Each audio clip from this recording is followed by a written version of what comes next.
Good morning. Thank you all for being here, and thank you, Matt, for such a kind introduction. Hopefully everyone can hear me well.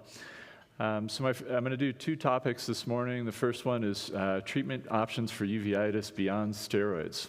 So this is my financial disclosure. And so the goal of this is to recognize and identify patients who might benefit from some of these medications, to gain a familiarity with some of these different therapies, and to be comfortable guiding or co-managing these complex uveitis patients with rheumatologists. So I'm going to start with a case. This was a case that was presented at the University of Colorado Grand Rounds the very first week I moved here about 16 years ago.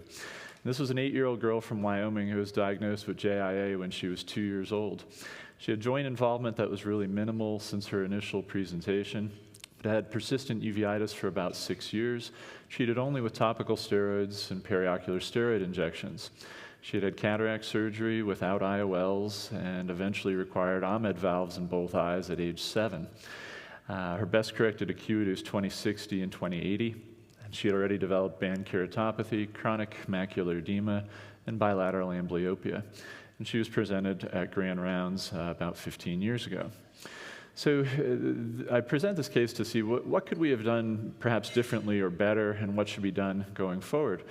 And I remember I was talking about different treatment options, and a gentleman in the back stood up and said, I will not let anyone poison these children with these medications. And I said, oh, wow, we got some work to do here. So if you fast forward a number of years, we had treated this patient with methotrexate and subsequently with Humira for 4 years, and then weaned off for 4 years in disease-free remission. And I still see her. I saw her about 2 weeks ago. She's 20/30 with no CME, and has been on no medication for the last 7 years. So a couple of general paradigms here. These steroid-sparing immunomodulatory therapy, or IMT, is really the gold standard in treatment of chronic recurrent uveitis, and it's been that way for a decade and a half, 2 decades now. Obviously, you all are familiar with the pitfalls and long-term risks of topical steroids, and both perioculars and intravitreal steroids and systemic prednisone. And I think the one take-home I got from Steve Foster over the years is the mission is remission. There's really good data that we can get to a steroid-free remission where patients are off medication and living their lives normally. So in general, we try and treat patients for a minimum of 2 years with zero inflammation, zero steroids, really retrain the immune system, and then we can consider tapering off. There are a few diseases like VKH and Behçet's, which are more difficult, typically require longer courses of immunosuppression, and are more challenging to get into a long-term remission. So we're going to talk a little bit about ocular inflammatory diseases, and then go into some of these specific medications, how to use them, where, when, how long, and then go through some of the specific medications and disease algorithms, and then show some of the data behind it as to why we do this. It's not just things that are pulled out of thin air. So this is meant to be a non-comprehensive list of things that uveitis doctors take care of. So when someone says, hey, you're a uveitis specialist, you just must see iritis and maybe some floaters from time to time, we say, no, it's actually a lot beyond that. We see folks with orbital diseases like cicatricial pemphigoid and orbital myositis. Lots of diseases in the posterior segment, weird things like autoimmune retinitis, intraocular lymphoma, and you can see a comprehensive list here.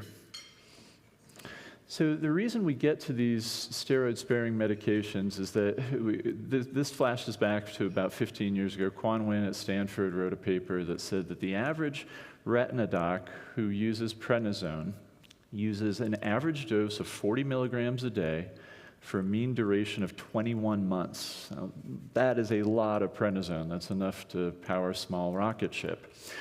And in general, this leads to many long-term consequences: high rates of diabetes, high blood pressure, osteoporosis, all the long-term sequelae of prednisone. So when do we start to think about using these immunomodulatory therapies? So you want it to be a steroid-responsive disease, obviously something that has responded in the past either to topical or oral steroids, that reflares upon tapering.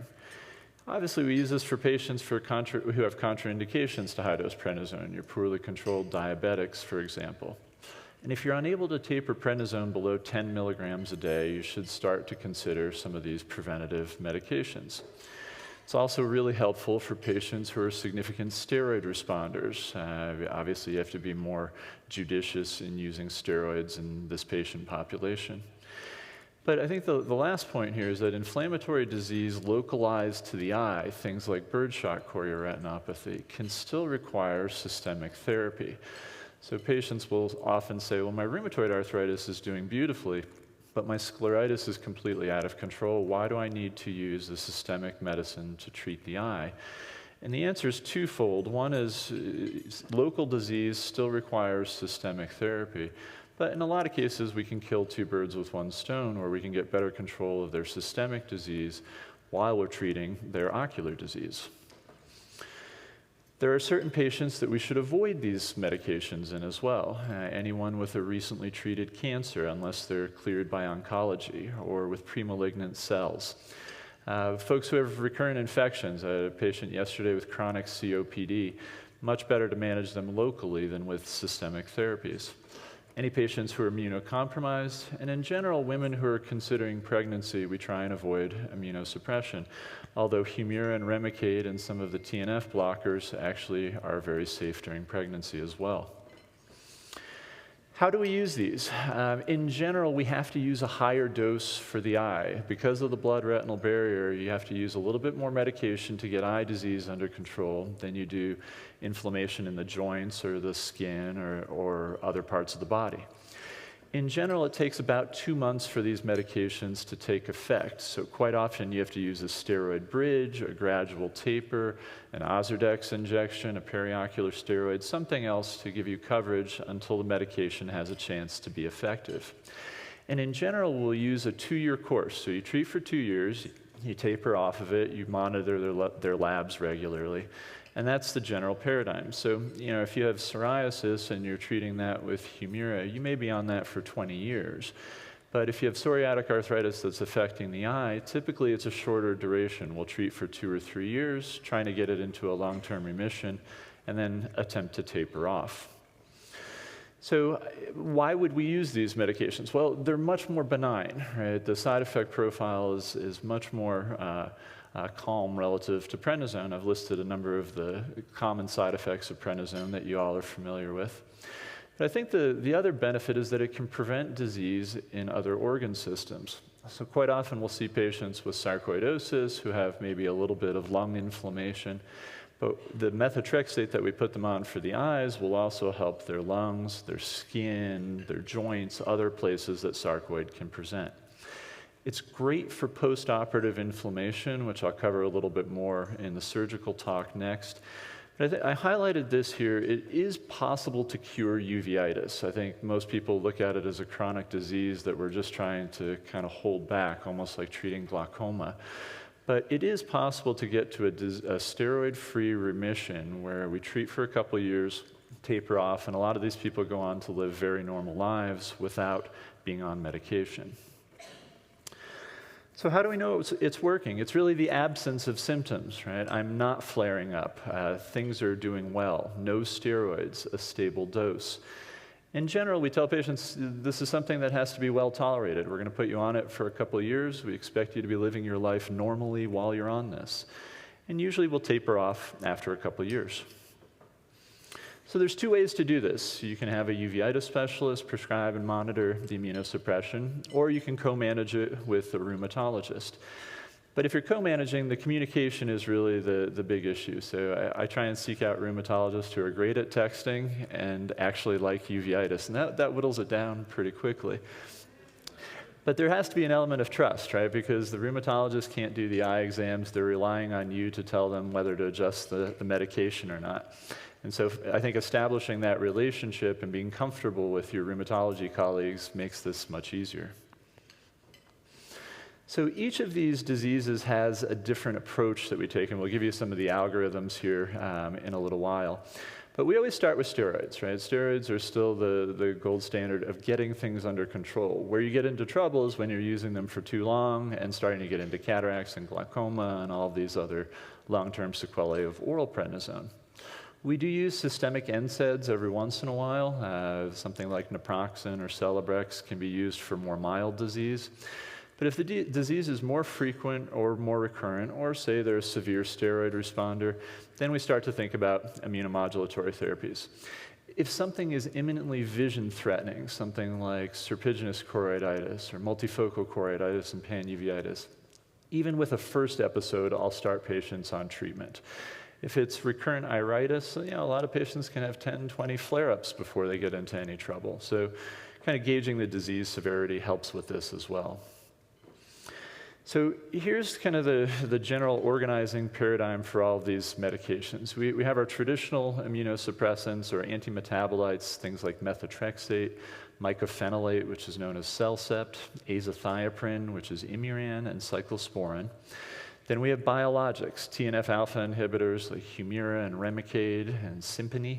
We have CD20 inhibitors, which are really helpful for diseases like ocular pemphigoid and scleritis. And then we have what I call the nuclear option, which are alkylating agents, things like cyclophosphamide and chlorambucil. I use these maybe once a year for the 0.1% of most severe disease. There's something called the SITE database, which I'd like to introduce. So SITE stands for Systemic Immunosuppressive Therapy for Eye Disease Cohort Study. And this was a way to try and get enough pooled data from 5 major medical centers. So this is Wills, Mass Eye and Ear, Hopkins, OHSU, and the National Eye Institute. And they pooled all their retrospective data of patients who were treated with all of these different immunomodulatory therapies to try and get statistical significance. So these are admittedly busy slides, and we don't have the time to go through all of them, but they're here for reference. And this was the original study for methotrexate. So methotrexate's been around for about 60 years. It's a once-a-week oral therapy, so pills that take once a week, about as easy as it gets. It's been around for forever. Patients take a folic acid pill with it. And this is our first-line therapy for a number of different conditions. It's great for sarcoidosis, very good for recurrent iritis, intermediate uveitis.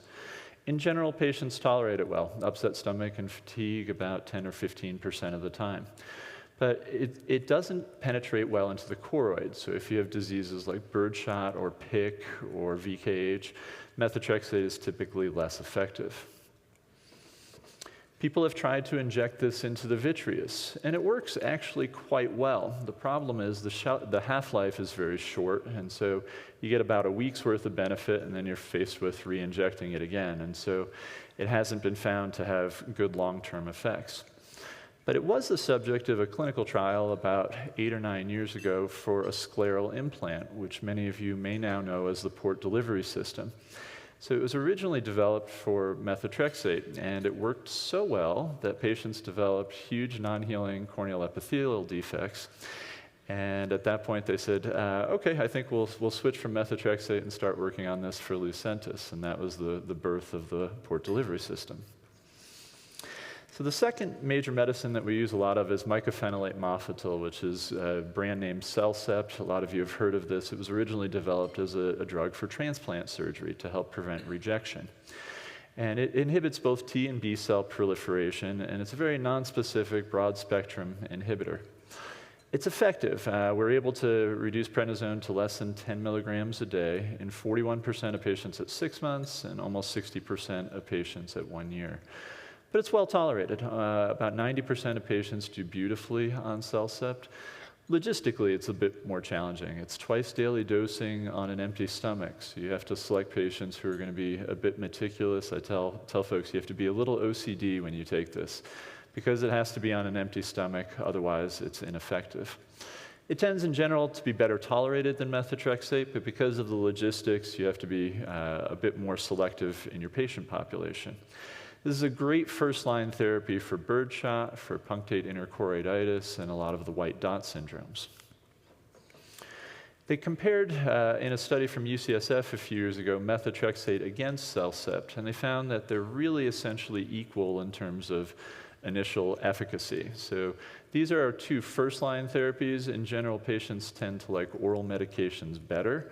So we start them typically with pills, and then if they have progression on this, then we start to consider things like TNF-alpha inhibitors and biologics.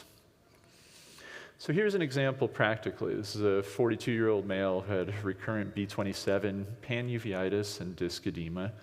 Averaged 3 flare-ups a year for the past 6 years, and he already had a 1 to 2 plus PSC in both eyes.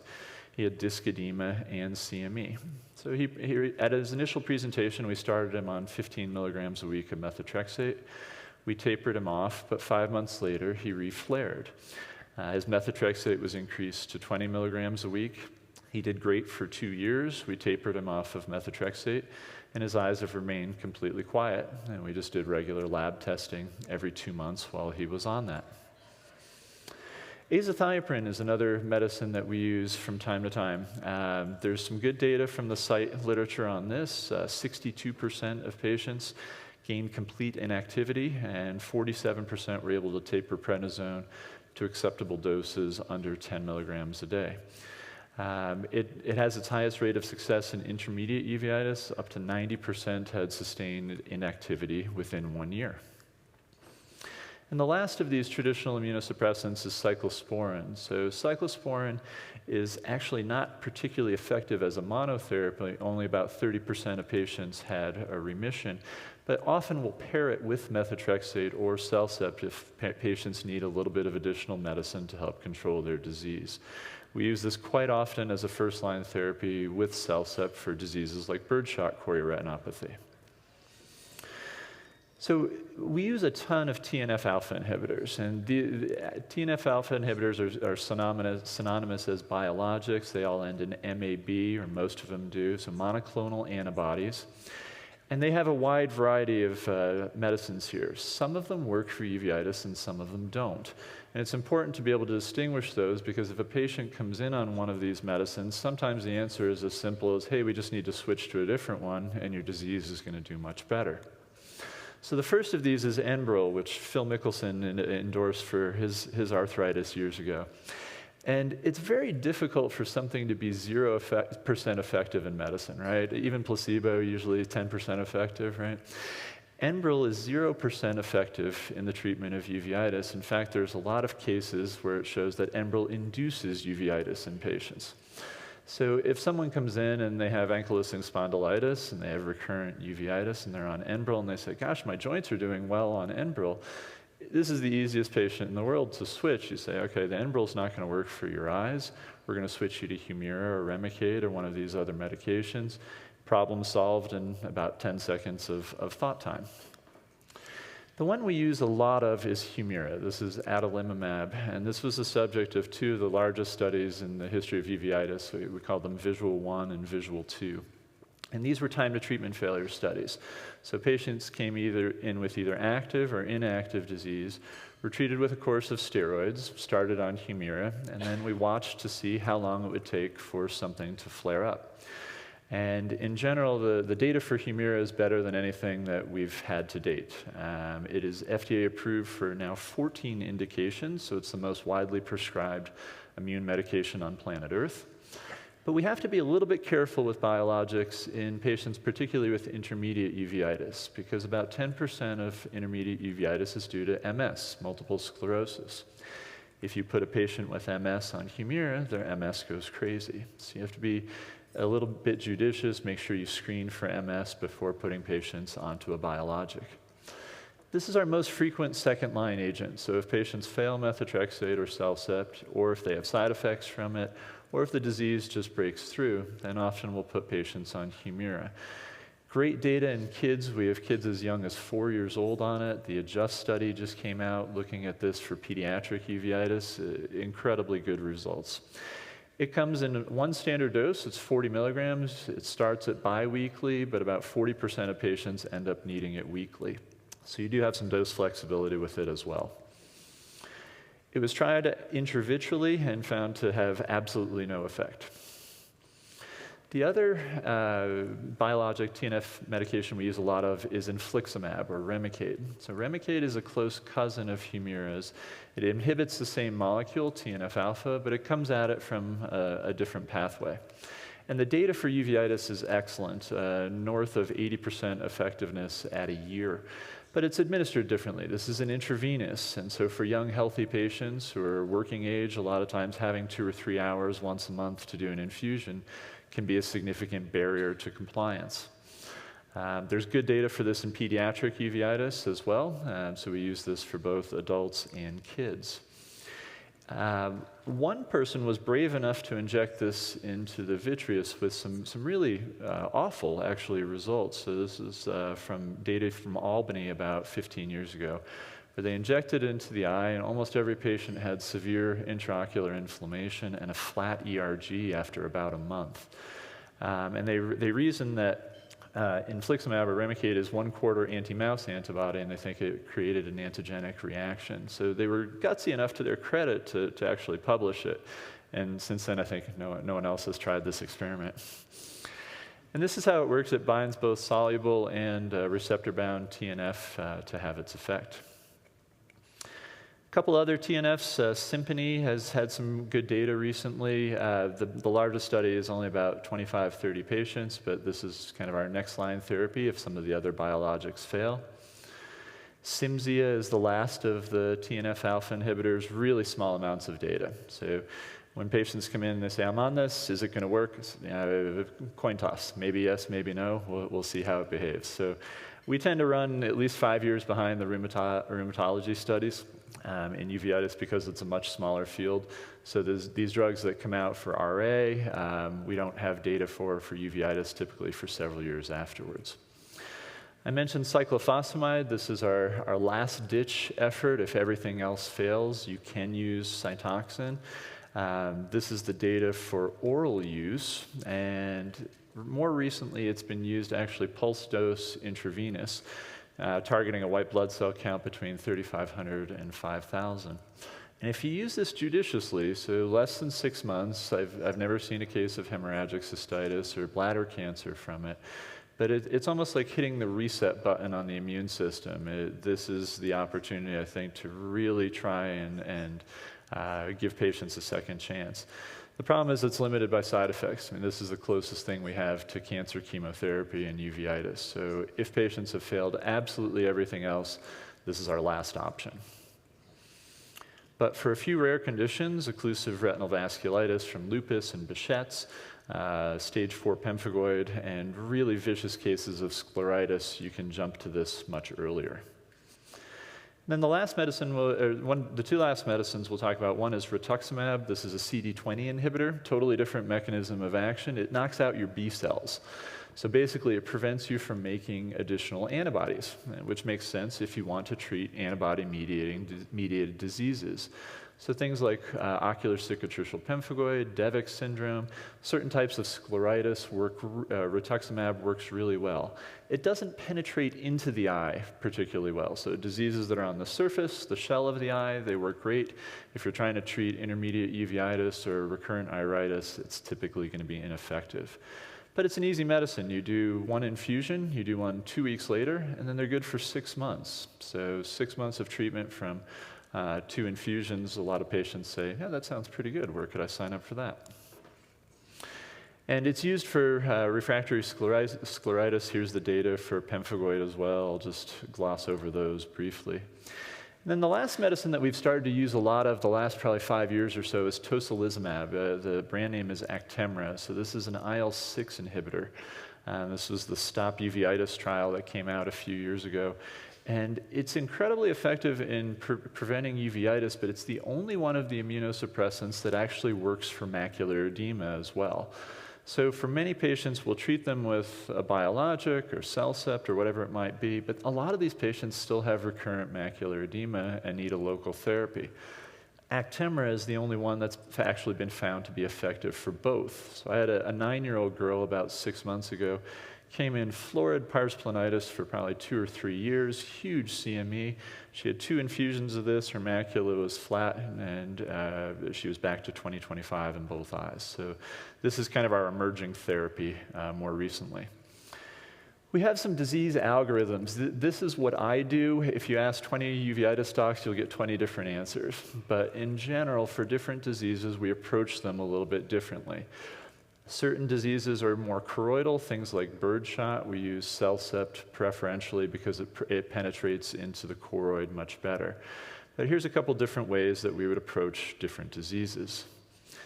And Foster used something called the stepladder approach. He said, we're going to gradually add until we find where you're not flaring anymore, and then we're going to try and maintain that for a couple years. So here's a good example of this. This was a 52-year-old African-American female, had sarcoid uveitis and retinal vasculitis. We started on methotrexate, couldn't taper below 20 milligrams a day on prednisone. We bumped up the methotrexate 2 separate times. We got the prednisone down to 5. We added Humira. We were able to taper off of the prednisone. Reflared 4 months later. We bumped the Humira up to weekly, and she's been doing well since. But that's a process, right? I mean, that's 4 different large medication changes over probably a year and a half. And so part of it is counseling patients, look, there is no magic bullet for this. There is no perfect recipe that works for everyone. Sometimes it takes some patience and some time to find out what recipe is going to work for each individual patient. And we tell patients this is gradual. Each immune system is unique. What might work for you, I might need double that. Someone else might need triple that amount of medication. A lot of times we'll have to use combination approaches to try and treat this. So again, the immunomedicines work for the inflammation. They get at the root cause of the disease. But the leading cause of vision loss in uveitis is macular edema. A lot of patients will still have chronic macular edema even years after their uveitis has been successfully treated. So we tell patients a lot of times a combination is necessary. We're going to put you on something systemic, try and get the disease under control, but you're still going to need something else to treat the macular edema so you're able to see well. So here's an example of that. There's a 49-year-old Caucasian female with 8-year history of birdshot and had chronic macular edema in her left eye. We put her on Cellcept. It worked beautifully. Her vitritis, her retinal vasculitis went away. Her angiogram looked perfect. But she still needs an Ozurdex injection every 4 months for the chronic CME. After several years on Cellcept, the CME finally stopped recurring, and we didn't have to give her additional injections. But I think the idea is that those blood vessels in the retina get so porous, it's almost like a PVC pipe that has little tiny holes in it.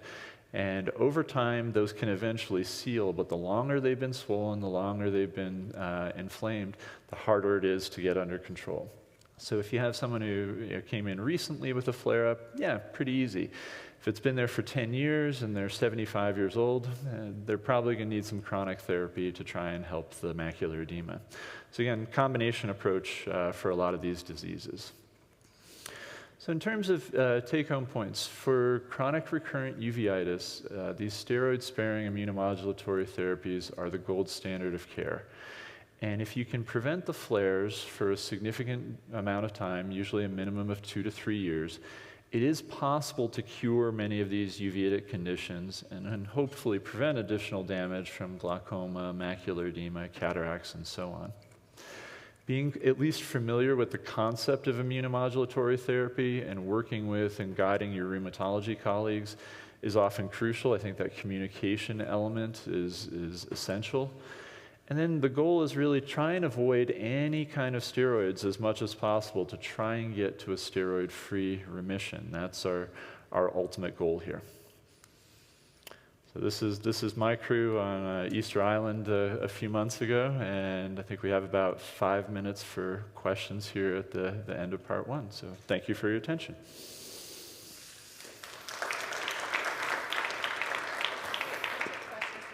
Sure.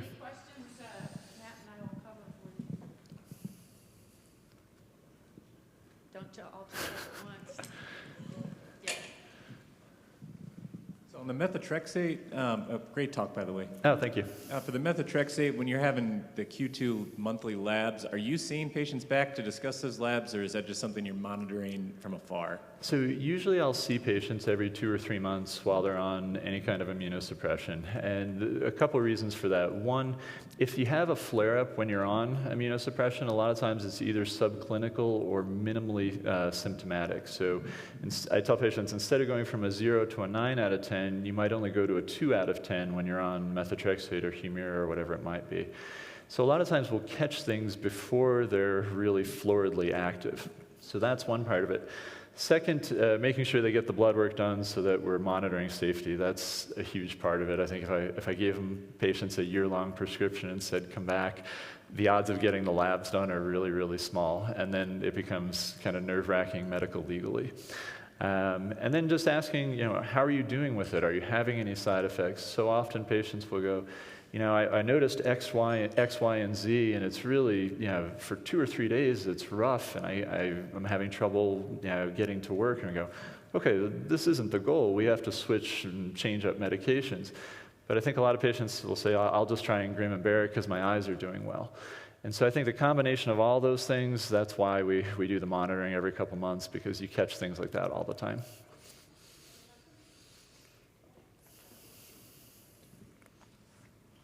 So I have a rep come into my office fairly regularly asking or talking about Acthar gel. Oh, gosh.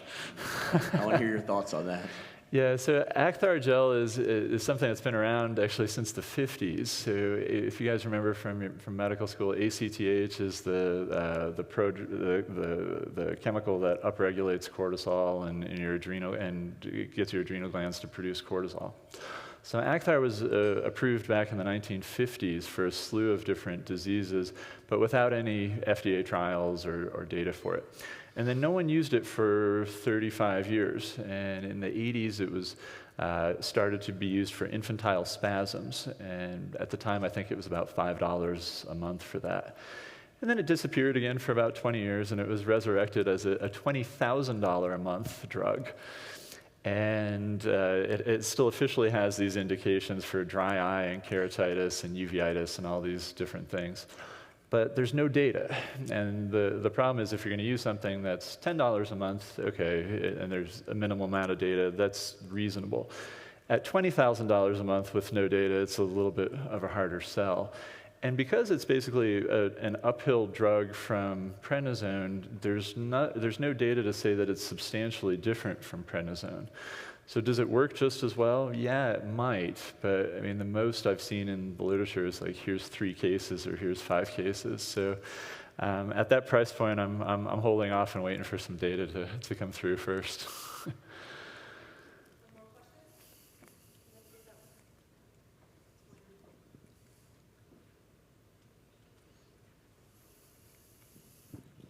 In an overseas population that is exposed to tuberculosis and has irregular follow-up, are there any of these medications you'd recommend?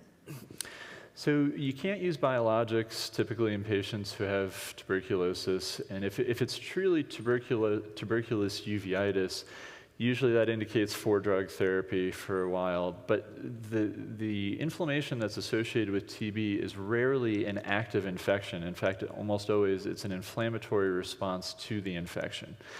And so treating TB is really complicated because you can't isolate it from the eye, right? You can't get acid-fast bacilli to grow on a culture or a vitreous sample. And almost every time that someone has it in their system, they have a clean chest x-ray. So if you send them to infectious disease and say, well, gosh, I think this is tuberculous granuloma in the retina. I'd like to do 4-drug therapy. And they say, well, gosh, doc, their chest x-ray is completely clean. Why would you do that? And it's because it's an inflammatory response to having had tuberculosis. So we have a lot of patients with TB uveitis who are actually on immunosuppression, which sounds completely contradictory, right? It's an infection. Why would you treat with an immunosuppressant? But that's actually how we manage most of these folks. So you do the 4-drug therapy. Almost all of them are still going to have persistent inflammation afterwards. And then you can safely start steroids and methotrexate and Cellcept and medicines like that.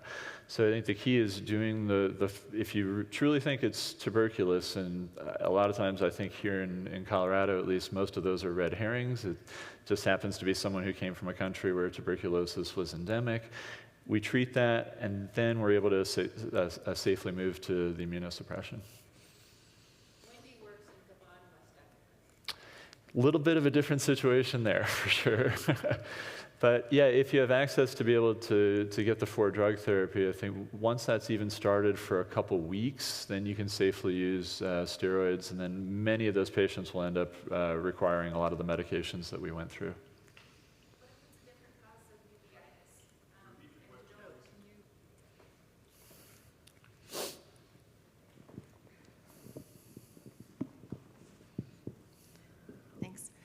What if it's a different cause of uveitis, but you don't want to immunosuppress your patient so that they acquire tuberculosis because of your therapy? Well, the odds of acquiring tuberculosis while on immunosuppression are no different from if you weren't on immunosuppression. Maybe are you asking like if you would reactivate it? But that's where you're going to test all those patients on the front end when they first come in, and if they have a positive quantiferon, and particularly if you're in an endemic area, I would treat all of them for TB initially, but after those first couple weeks, then you can feel safe to use any of the immunosuppressants. Thank you. Sure.